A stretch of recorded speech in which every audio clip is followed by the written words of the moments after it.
नेपाल के PM KP Sharma Oli राष्ट्रपति से मिलने के लिए शीतल निवास पहुंचे हैं। इससे पहले उन्होंने कैबिनेट की बैठक स्थगित कर दी थी, जिसके बाद खबर आई थी कि वो राष्ट्र को संबोधित करेंगे। दरअसल बीते कई दिनों से उनके इस्तीफे की मांग उठ रही है। अब सबकी नजर उनके अगले कदम पर है।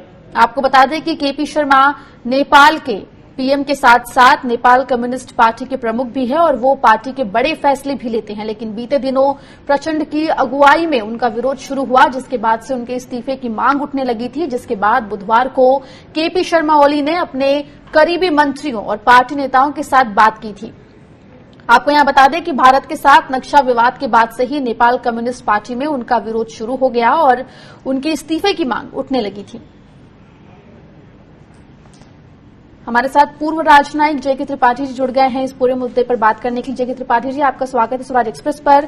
सर, नेपाल के पीएम केपी शर्मा ओली का इस्तीफा की उनकी मांग की जा रही है। अब वो प्रेसिडेंट से मिलने के लिए पहुंचे हैं और नक्शा विवाद जो हुआ है भारत के साथ उनका, उसके बाद ये मांग जो है ज्यादा मुखर रूप से सामने आई है।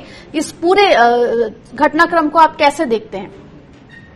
देखिए, हालांकि पहले तो मैं बताऊं कि केपी शर्मा ओली तो इसको ऐसे देख रहे हैं कि भारत, उनका आरोप है कि भारत ने इसको स्टेज मैनेज किया है पीछे से। लेकिन ये घटनाक्रम इसलिए कि देखिए, चाहे कम्युनिस्ट पार्टी हो चाहे वहां दूसरी पार्टीज हो, लेकिन ये पार्टीज जो है ये जानती हैं कि नेपाल के साथ भारत के रिश्ते बहुत पुराने रहे हैं और इसलिए इतनी जल्दी भारत के साथ रिश्तों में करवाहट लाना ओली के लिए अच्छा नहीं है। इसीलिए इसकी मांग उठने लगी थी कि ओली इस कदम को वापस दें या इस्तीफा दें।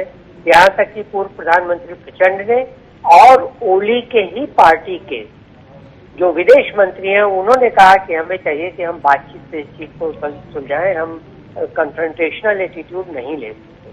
तो ओली के लिए तो कोई और चारा बचा नहीं था। हालांकि चीनी राजदूत ने, कहा जाता है कि चीनी राजदूत ने वहां जो महिला थी उन्होंने बड़ी कोशिश की समझाने की, लेकिन मेरे ख्याल से कुछ ऐसा नहीं हो पाया और अब ओली शायद इस्तीफा देने के लिए प्रेसिडेंट के पास गए हों जी। वैसे भी ये बात हो रही थी कि पार्टी में एक ही आदमी पार्टी अध्यक्ष और प्रधानमंत्री दोनों ही नहीं हो सकता।